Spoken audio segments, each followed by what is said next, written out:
Perlu kami tegaskan bahwa sebenarnya bentuk perbantuan atau dukungan pengamanan yang diberikan oleh teman-teman dari TNI di institusi kita sesungguhnya tidak ada kaitan dengan proses pelaksanaan tugas fungsi dalam penegakan hukum yang dilakukan oleh kejaksaan. Karena saya sampaikan bahwa fungsi perbantuan dukungan pengamanan yang dilakukan oleh TNI itu lebih bersifat kepada pengamanan yang bersifat fisik terhadap aset, gedung, ya. Nah, sedangkan terkait dengan pelaksanaan tugas fungsinya tentu kami melakukan itu secara independen, ya. Jadi tidak ada jangan ada kekhawatiran bahwa dengan adanya TNI lalu akan ada intervensi. Ya buktinya selama ini terkait penanganan koneksitas kita umumkan juga, ya kan. Nah, termasuk perkara-perkara yang lain, ya. Jadi tidak berkaitan. Jadi murni bahwa TNI dengan MOU yang kita miliki, salah satu butirnya itu adalah bahwa TNI dapat memberikan bantuan dukungan terhadap pelaksanaan tugas fungsi dari kejaksaan. Dan kita juga memberikan dukungan bantuan terhadap TNI dalam bentuk lain. Ya, jadi ini bentuk kerjasamanya. Nah, pertanyaan besarnya adalah apakah TNI masih memiliki kewenangan dalam konteks pengamanan selain pertahanan? Nah, kalau kita mengacu ke Undang-Undang TNI itu, ya di pasal 7 kalau tidak salah di ayat 2 itu tegas dinyatakan bahwa TNI dapat memberikan dukungan bantuan pengamanan terhadap aset-aset atau objek vital strategis. Nah, tentu kejaksaan ini kan merupakan objek vitalnya negara, ya, yang sangat strategis. Nah, bagaimana jaksa-jaksa ini bisa bekerja secara baik, nyaman? Tentu harus ada bentuk pengamanan juga, ya. Nah, itulah yang dikolaborasikan, dikerjasamakan. Jadi kami sampaikan bahwa tidak perlu ada kerisauan misalnya bahwa dengan adanya pengamanan TNI maka akan ada intervensi, ya. Dan kita lihat katakan di Kejaksaan Agung ini sudah berlangsung kurang lebih 6 bulan kalau tidak salah, ya. Ada perbantuan pengamanan yang dilakukan oleh TNI, tapi teman-teman media bisa merasakan misalnya apakah ada semakin mempersulit misalnya, kan tidak, hanya bentuk pengamanan sebagai antisipasi, ya. Dan saya kira itu sangat wajar, ya, dalam rangka apa, justru mendukung bagaimana kami bekerja bisa lebih baik. Pak, berarti kalau sebenarnya personal TNI itu baru ada di Kejaksaan itu baru 6 bulan lalu ya Pak, bukan sebelumnya sudah ada atau ada? Ya, kalau permintaan-permintaan itu mungkin sudah ada jauh sebelumnya, ya. Tapi kan situasional. Tapi dengan adanya MOU yang kita miliki, salah satu poinnya di situ adalah bahwa TNI dapat memberikan dukungan perbantuan terhadap kejaksaan dalam menjalankan tugasnya. Kalau dielaborasi, salah satunya adalah bentuk pengamanan. Kenapa? Karena di kita ada Jaksa Agung Muda bidang pidana militer yang bisa berkoordinasi dengan secara cepat kepada tataran atau jajaran di TNI. Itu sebenarnya, ya. Berarti setelah ada TR yang kemarin rame lah dibicarakan dibandingkan dengan 6 bulan lalu, ada penambahan personal nggak untuk saat ini? Nah, itu yang akan dirumuskan, ya kan? Karena biasanya lebih bersifat situasional. Nah, mungkin ke depan ini bisa lebih permanen, ya. Nah, jadi itu yang sedang dirumuskan sesuai dengan kebutuhan, sesuai dengan anggaran seperti apa, ya.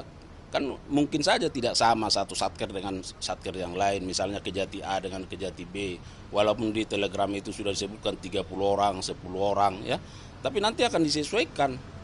Apakah memang misalnya satu kejaksaan tinggi harus butuh 30 orang atau cukup sekian orang. Nah, itulah analisis kebutuhannya akan terus berkembang dilakukan. Ada potensi ancaman begitu nggak sih Pak selama ini yang diterima Kejaksaan Agung sehingga perlu ada pengamanan dari TNI seperti itu, Pak? Potensi ancaman. Nah, saya kira kalau terkait potensi, ya kami merasakan biasa-biasa saja, ya kan? Kan Anda lihat bagaimana kami terus menjalankan tugas fungsi kami, ya, bahwa ada potensi-potensi menurut kami itu biasa, ya, sangat biasa.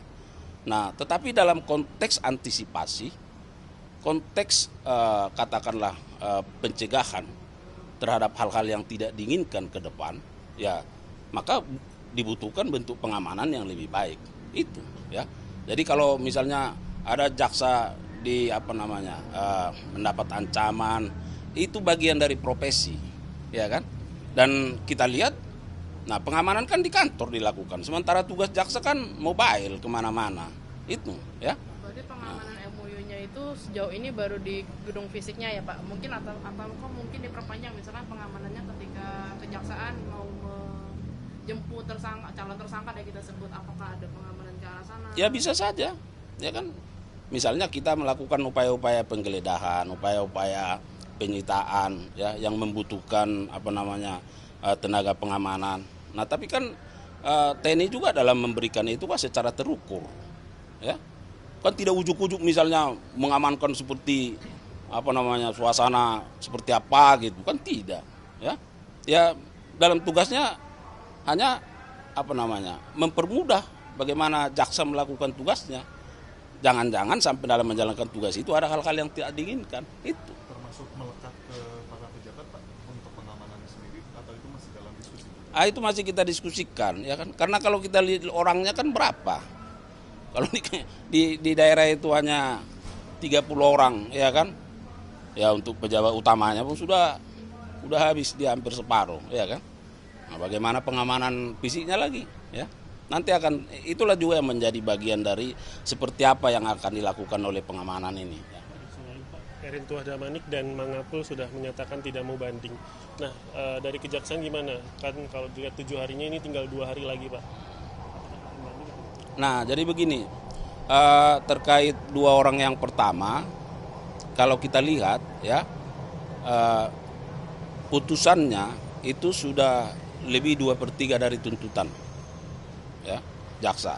Yang kedua, bahwa semua dalil-dalil yang diajukan oleh jaksa penuntut umum dalam rekusitornya itu juga diambil alih oleh majelis dalam pertimbangannya. Nah, biasanya ya apabila hal-hal ini sudah memenuhi, ya jaksa juga akan mempertimbangkan untuk bisa menerima sepanjang para terdakwa menerima putusan. Nah itu. Nah, terkait yang kami juga belum menerima informasi apakah yang bersangkutan akan mengajukan upaya hukum banding. Jika yang bersangkutan melakukan upaya hukum banding, tentu penuntut umum juga akan melakukan upaya hukum. Jadi kalau Heri dan Mangapul ini dan 2 orang ini nggak banding, langsung dieksekusi ya Pak? Nah, itu yang saya bilang tadi, kan waktunya masih ada masa pikir-pikirnya, ya. Tetapi dari fakta-fakta yang ada bahwa putusan majelis hakim yang diputuskan kepada kedua orang, yaitu ED dan M, itu kan sudah lebih dari 2/3 tuntutan jaksa. Dan pertimbangan-pertimbangan analisis yang dilakukan oleh penuntut umum dalam rekusitornya juga sudah diambil alih menjadi pertimbangan dari pengadilan. Nah, biasanya kalau hal-hal ini sudah memenuhi, nah jika terdakwa tidak mengajukan banding, biasanya penuntut umum juga tidak banding. Tapi kan masih ada waktu pikirnya, nanti kita lihat. Beberapa hari lalu juga Pak mengajukan banding Pak, pihakku udah mengkonfirmasi itu Pak. Ya, tapi kan konfirmasi kan baru lisan ke media, ke kita kan harus ada suratnya, ya kan? Nah, itu yang saya sebutkan tadi, kalau yang bersangkutan mengajukan upaya hukum banding, tentu kita banding, ya. Tapi nggak tahu tadi udah ditanyain belum soal pengamanan itu.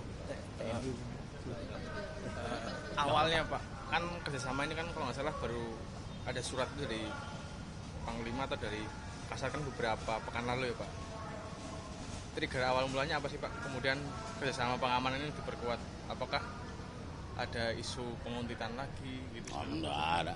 Isu-isu lain nggak ada. Kalian lihat aja di sini, ya kan? Kapus Pen kemana-mana warawiri di sini, ya kan? Nah, di luar juga kita warawiri, nggak ada masalah. Itu yang saya sebutkan tadi, bahwa ada MOU antara Kejaksaan Agung dengan TNI. Nah, kalau nggak salah dari 8 poin itu, salah satu butirnya itu adalah terkait dengan TNI dapat memberikan dukungan perbantuan terhadap pelaksanaan tugas fungsi kejaksaan. Ya, salah satunya adalah dari sisi keamanan itu loh, pengamanan. Itulah yang diwujudkan dalam telegram kemarin, ya. Nah, jadi Jampit Mil tentu berkoordinasi, ya, Pak, tapi kalau soal pengamanan kan biasanya diasosiasikan dengan Polri ya Pak. Apakah di Kejagung itu kenapa bukan Polri yang menjaga? Apakah nggak ada MOU-nya atau pertimbangannya apa sih Pak? Itu yang saya sebutkan tadi, bahwa pertanyaan besarnya apakah TNI masih memiliki kewenangan untuk melakukan pengamanan? Ya, di Undang-Undang TNI ya yang 2004. Nah, ini kan masih sekarang baru kan. Nah, di pasal 7 itu ayat 2 coba dibaca ya, bahwa TNI dapat melakukan pengamanan terhadap objek-objek vital yang bersifat strategis. Itu. Nah, kemudian di kami ada Jaksa Agung Muda bidang pidana militer. Ya tentu dalam menjalankan tugas fungsinya ya berkoordinasi dengan TNI, diwujudkan dalam bentuk MOU. Salah satu poinnya adalah itu tadi pengamanan.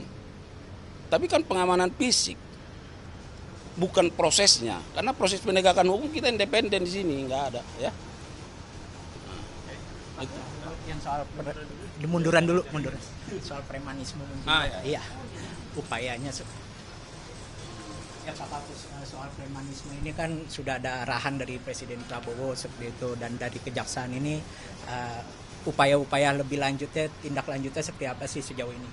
Nah baik, jadi terkait dengan upaya-upaya pemberantasan premanisme, kami sudah sampaikan bahwa tentu kami siap ya sebagai pembantu presiden ya memberikan hal terbaik dalam rangka bagaimana mengatasi ya kondisi-kondisi premanisme yang ada. Nah, ada dua hal. Yang pertama terkait dengan upaya-upaya pencegahan ya, bahwa kami memiliki instrumen intelijen yang akan terus meningkatkan proses pemberian sosialisasi terhadap para organisasi masyarakat ya yang bekerja sama baik di pusat maupun di daerah, tentunya katakanlah dengan kantor Kesbang Pol ya, kemudian dengan tokoh-tokoh masyarakat ya, tokoh-tokoh adat, tokoh pemuda, dalam rangka apa? Memberikan pencerahan sosialisasi terkait dengan kesadaran hukum ya, bahwa salah satu fungsi kejaksaan itu adalah bagaimana menciptakan ketertiban umum. Nah tentu nanti fungsi-fungsi instrumen dari intelijen ini yang akan bekerja, dan ini sebenarnya sudah kami lakukan ya, tetapi akan lebih diintensifkan dalam rangka bagaimana masyarakat lebih mengenal hukum dan menjauhi hukuman ya. Inilah tagline yang akan terus dibangun supaya organisasi-organisasi kemasyarakatan kita betul-betul bisa memahami arti pentingnya terkait dengan ketertiban umum. Nah yang kedua, dari sisi penindakan tentu yang menjadi penyidikan teman-teman di Polri. Posisi kami adalah sebagai penuntut umum. Nah dalam kaitan ini kita juga sedang membuat katakanlah satu surat ya yang akan kita tujukan ke daerah dari pimpinan terkait dengan bagaimana intensivitas dari pelaksanaan tugas intelijen dalam rangka melakukan sosialisasi, dan juga fungsi penuntut umum dalam rangka bagaimana sebagai penuntut umum supaya lebih tegas ya terhadap perkara-perkara yang terkait dengan tindakan kekerasan yang dilakukan oleh katakanlah tanda petik premanisme ya, sehingga kita akan komit terhadap penegakan hukumnya yang itu dilakukan oleh fungsi-fungsi dari jajaran Jampidum. Nanti kok jatuhnya cuma Pidum doang atau bakal ke Pitsus juga? Kan terbilang premanisme ini kadang di backing sama pejabat-pejabat tertentu, dia nyetor-nyetor, kan itu masuk penyelewengan ini kan kuasa Pak yang masuk dalam Pidum. Nah, kan harus dibedakan, kan harus dikembalikan ke unsur-unsur apa sih yang dimaksud dengan tindak pidana korupsi, ya kan? Nah, jadi tidak semua katakanlah seperti yang disampaikan tadi itu menjadi bagian dari tindak pidana korupsi, ya kan? Nah, itu akan nanti dipelajari secara situasional seperti apa kasusnya di lapangan, ya. Nah, kalau penyelenggara negara melakukan tindak pidana koruptif menguntungkan orang lain atau korporasi atau diri sendiri merugikan keuangan negara, ya itu masuk unsur dari tindak pidana korupsi. Tetapi apakah pertanyaan tadi memenuhi unsur-unsur dalam pasal tipikor, nah itu kan harus perlu ada kajian. Nah tetapi yang kami sampaikan bahwa tindakan-tindakan premanisme ini kan mencederai rasa ketertiban, kenyamanan masyarakat. Nah ini yang harus perlu diantisipasi. Diantisipasi melalui apa? Proses sosialisasi yang lebih intensif, lebih masif dilakukan supaya organisasi masyarakat ini memahami tentang pentingnya ketertiban umum. Nah, sedangkan fungsi-fungsi penegakan hukum dalam hal ini tentu jajaran Jampidum, karena ini merupakan bagian dari street crime atau general crime, ya, atau tindak pidana umum, maka fungsi-fungsi kami di sini akan lebih intens, lebih tegas dalam rangka menegakkan hukum terkait dengan tindak pidana atau kejahatan yang bersifat premanisme, kategori premanisme, ya. Kasus korupsi di Sintex gimana artinya? Apakah sudah ada tersangka yang ditetapkan? Kan minggu lalu juga Kejagung memeriksa ini kan, memeriksa salah satu akuntan di. Iya, terkait dengan itu masih berproses, ya. Saya kira kita harus bersabar menunggu karena penyidik juga secara intens, ya, melakukan upaya-upaya mengumpulkan bukti-bukti, ya. Nah tentu kan harus dilihat apakah bukti-bukti nanti merupakan bagian dari perbuatan melawan hukum. Nah itu dia, untuk mencari siapa yang bertanggung jawab. Itu sekarang sedang dilakukan prosesnya, ya. Kita tunggu saja. Masih penyidikan umum berarti ya Pak? Iya, masih bersifat umum. Kalau tersangka udah ada kemungkinan? Belum.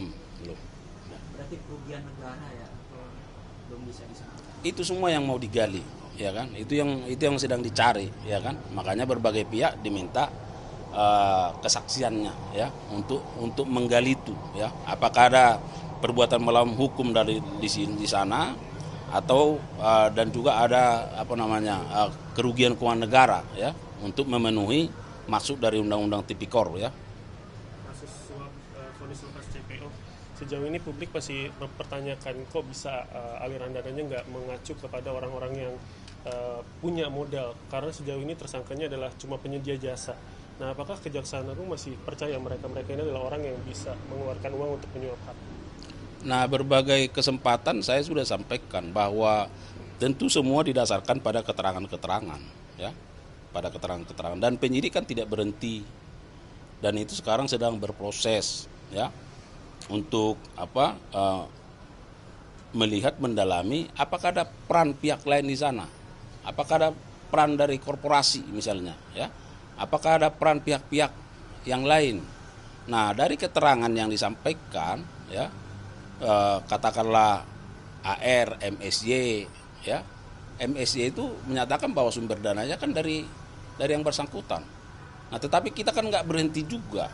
Nah, apakah memang sekelas MSY misalnya punya potensi untuk mengeluarkan dana sebanyak mungkin, ya, sebanyak itu hanya untuk mengamankan perkara ini? Nah, itulah sekarang yang sedang digali, ya. Penyidik juga sama pikirannya dengan publik, dengan media, ya. Oleh karenanya dalam berbagai rilis kan kita sudah sampaikan bahwa penyidik dalam melakukan pemeriksaan terus, ya, memanggil, meminta kesaksian, keterangan dari berbagai pihak untuk mengungkap itu, ya, untuk mengungkap itu. Nanti kita lihat bagaimana perkembangannya, ya.